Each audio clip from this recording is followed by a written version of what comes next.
Get to know the 10 most bizarre places in Brazil. Anyone who passes by doesn't even notice, but these places have a macabre past. How sinister, huh? Brazil hides many mysteries, and here in this video I will unravel some. More attention. If you are afraid, don't watch this video and subscribe to the channel so you don't miss any video. 10. Serra dostwa or Mouse Waterfall, Alagoas. This is a famous case. It was the place where Zumbi dos Palmares, after being betrayed, was ambushed and killed, with his head cut off and salted as evidence. On the rocks of the waterfall, it is possible to see terrifying deformed human faces. Many people swore on their feet that they heard gunshots and screams there. It would only be appropriate. Zombie means something like ghost in Bantu, and yes, this has to do with movie Zombies, which came from Haitian folklore. Man, that's bizarre. I'm not going there. 9. Castellinio do Flamingo, Rio de Janeiro. In the capital of Rio de Janeiro is the building where the Oduvaldo Viana Filho Cultural Center currently operates. There, a tragedy marked the Fu Fernandes family. One of the couple's daughters, age 10, watched her parents get run over by a tram. Protected by the family lawyer, who imprisoned her in the little castle, one day little Maria Delorde threw herself out of the window. It yielded legends of creaking wood in the place, the noise of going up and down stairs, and the not very friendly ghost walking around the place. What a macabre story this is. 8.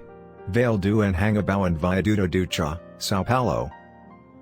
The valley was already born a little cursed, because Anhangabao would mean Devil's River in Tupi. Several Indians died for bathing and drinking the waters of the river that flowed in the place around the 17th century, and today it is channeled. The Viaduto do Chá, nearby, was known as municipal suicide for a long time, as the location was often chosen by people who wanted to take their lives. I wouldn't bathe in that river, huh? 7. Ana Jansens Mansion, São Luís. Between 1793 and 1869, there lived a powerful woman named Ana Jansen. Poor in childhood, adult Anna married one of the richest men in town. After her husband's death, she became known as the Queen of Maranhão, which, at the time, meant reigning over many slaves. He was extremely cruel to his property, letting them starve for the slightest offenses. They were hung headfirst from a farm well, at the bottom of which lay the remains of their hapless predecessors, up to 100 of them. The demonic reputation is such that the legend is that to this day she walks the streets in a cursed carriage. What a cruel woman.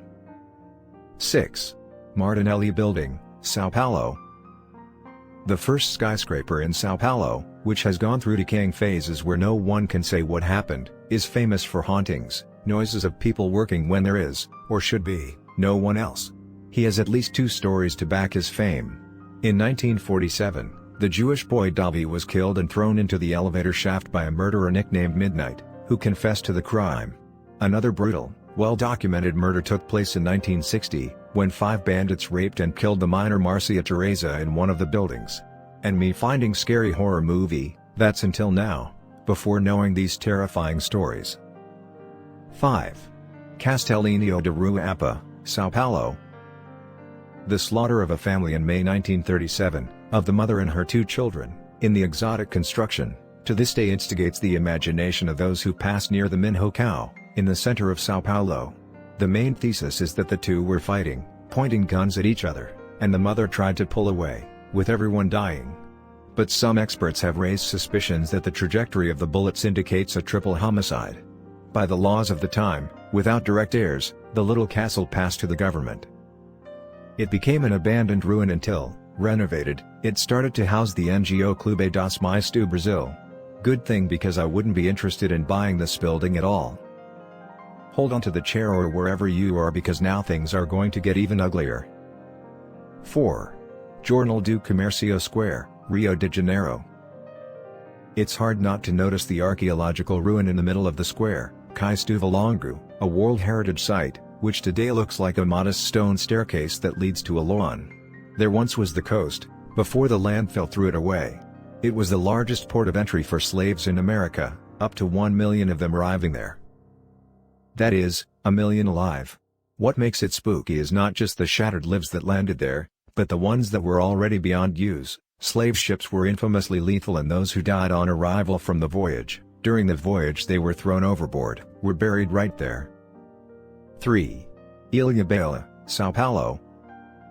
Almost entirely preserved, the island is one of the favorite spots for ecological or adventure tourists. What few people know is that, on those beaches, there are still hundreds of unfortunate people brought by the currents. With its treacherous coasts, Ilha Bahia is the largest cemetery for ships and castaways in Brazil, with more than 100 shipwrecks. The most funereal place is the almost inaccessible Ponta do Boi, in the extreme south of the island. There the Prince of Asturias sank in 1916, the worst shipwreck in our history, with up to 477 official dead, and perhaps up to 800 more stowaways, about 300 less than the Titanic. Dead people who, over the course of days, ended up in the inhabited, and visited, parts of the island.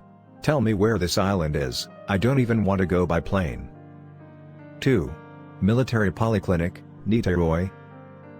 There's no memorial or anything. It's a history that has basically been erased. In its place there is now a military clinic. On December 17, 1961, installed in Praça do Expedicionário, the Gran Circo Norte-Americano received more than 3,000 visitors. In the pamphlet summoning the respectable public, they proudly announced that they had a tent made of the most modern material, nylon. Covered in paraffin, the fuel for candles, to waterproof. The show was interrupted by Agilson Marcelino Alves, known as Tiquinha, who had been fired from the circus. He called some henchmen, poured gasoline on a piece of canvas and set it on fire. 503 people, most of them children, would be found charred among the chairs in the open field that emerged after the circus burned to the ground. It was the worst circus disaster in world history. Man, that's why I don't like the circus, how cruel. And now the most awaited, I suppose, in the very first place. 1. Praça de Bandeira, São Paulo. The name chosen to hide his infamous baptismal name, Edifício Elma. Not everyone knows, but it still exists, reopened in 1978 after being hit by the worst skyscraper fire in history, if you disregard 9/11. People died, but the structure held firm.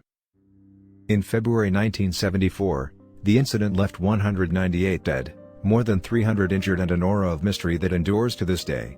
During the fire, 13 people tried to escape via one of the elevators, but it ended up crashing between burning floors without the door opening. They were boiled alive, their bodies melting into a hideous mass and becoming utterly unrecognizable. Buried in a mass grave, these people became known as the 13 Souls of Elma, to whom miracles are attributed. Wow, how bizarre and scary, because Elma is my sister's name, what a coincidence. Elma's curse comes early. In the 1940s, a famous professor lived there with his mother and 2 sisters. He murdered the 3 women in 1948 and threw the bodies into a well on the land where Elma would later be built, killing himself afterwards. Despite the numerous, and obvious, haunting stories on the site, if you want to rent a room, go for it. He was never fully occupied again. Today it is perfectly safe from fire. As for apparitions, it's up to personal experience. If you stayed this far and liked the video, subscribe to the channel to help me. Thank you very much and see you in the next video.